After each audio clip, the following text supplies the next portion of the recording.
Welcome back, Shameless people.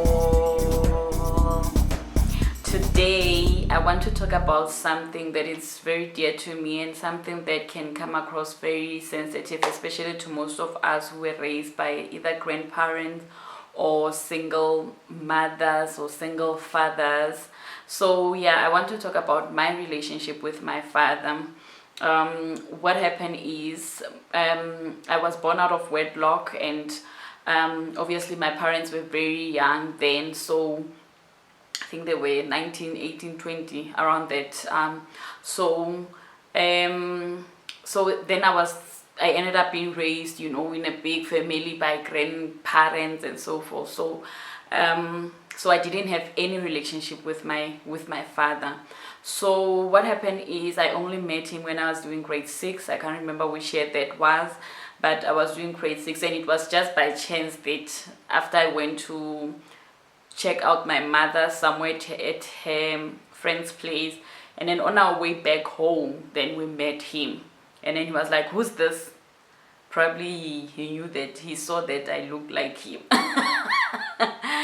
And then my mom told him that, yes, this is your daughter. And then I remember my memory of him when I was young. He gave me a lot of coins. I can't remember how much was it, but it was like a handful of coins. All right, so that's how I met him. And then since then, again, there was really nothing in terms of us meeting or him trying to build a relationship with me. All I knew was that I don't have a father, or my grandfather is my father, which also used to confuse me. Who exactly is my father? But then I would know the people around me, my cousins, they have their fathers. I don't have my father. Wara, wara, wara. And I think I was the only person who didn't have a father then.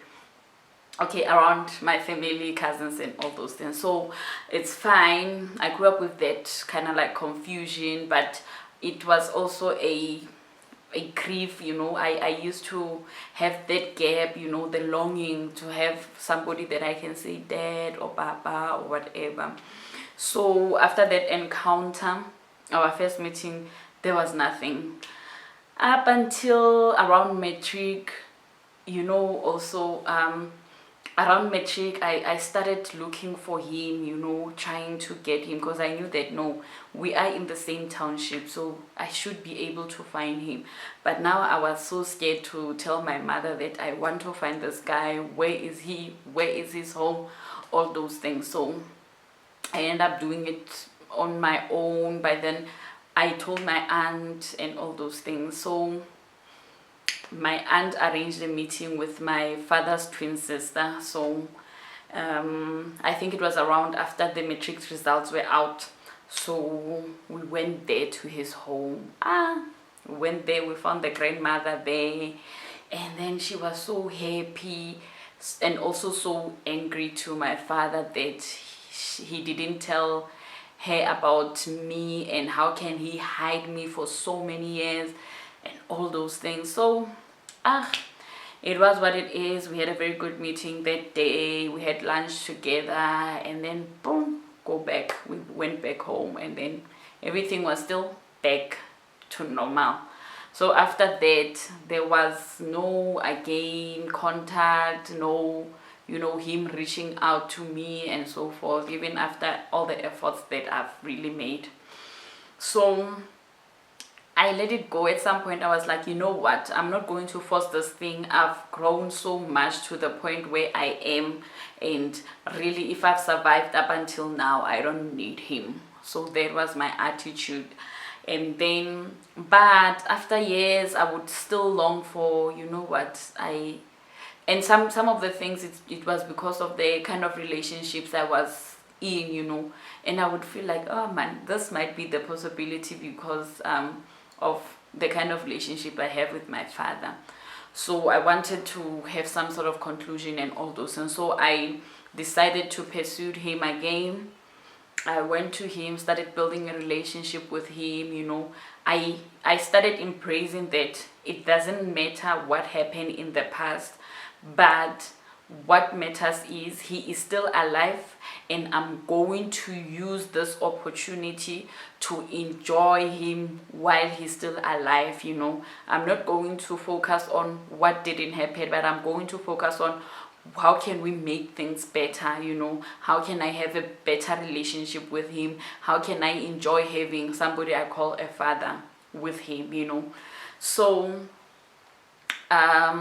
so I started building a relationship with him. We started communicating on WhatsApp. We started calling each other every now and then. Okay, wara wara.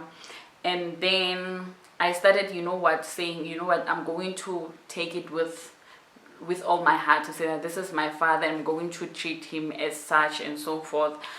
Okay, so I started even taking him out for lunches, celebrating Father's Day with him, all those things.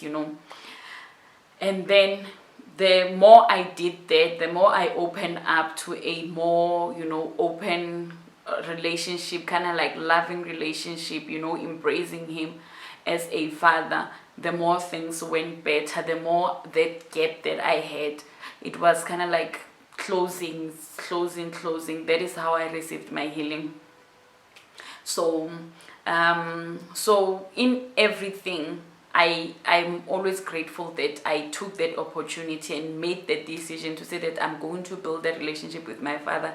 I don't care what happened in the past. And what happened in the past, it was unfortunately, their own decision not to make their relationship work. But the problem is I was the one who suffered from their separation.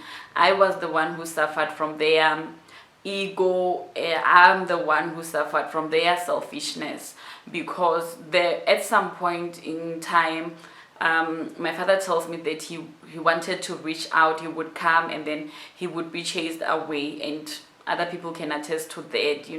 And then at some point my mom would also attest to how he has been selfish, in terms of not pushing hard, to try make things work, to try do the right thing. So you see, in all those different feedback that I received from both of them, at the end of the day, they didn't prioritize me. They didn't prioritize me as a child, to say that, okay, in the best interest of this little girl, how can we make things better? We don't need to be in a relationship, but how can we make things better for him? So that is the only problem. So I would like to encourage people to say that, yes, even if the relationship doesn't work, but what is in the best interest of the child? You need to be there as a mother, you need to be there as a father, so that is what I also want to maybe put in the whole relationship with our father. Because most of us, we are raised by single parents. Most of the people are still raising children, as single parents, as single fathers, as single mothers. But we can really do better for the sake of our little ones, because these things, I'm very fortunate that even after all that has happened, I'm now able, to have this relationship with him, which has brought so much happiness, has brought so much fulfillment.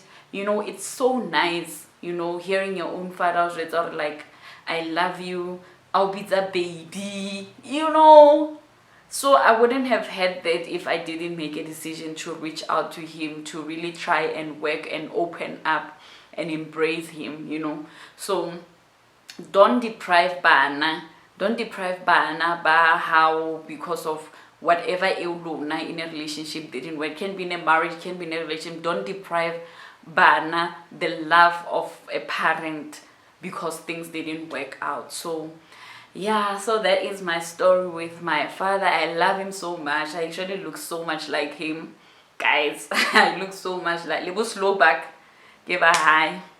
So yeah, so let's build healthy relationships with our children. Let's be, good parents to our children. And you know what, we should spread some love. We should spread positivity in our children, so that children don't grow up bitter.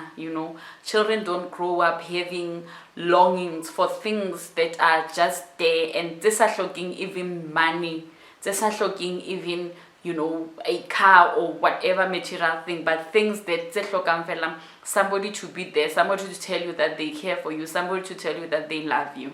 So that is what I'm talking about. So yeah, that is all for today. Please let me know your thoughts. How was your relationship with your father? How have you, you know, tried to reconcile with him?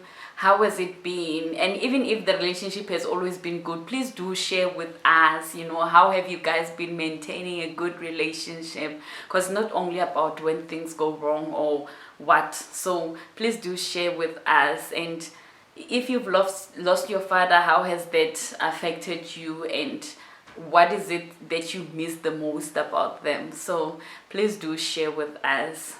Until next time, don't forget to like, share, and subscribe. Bye bye.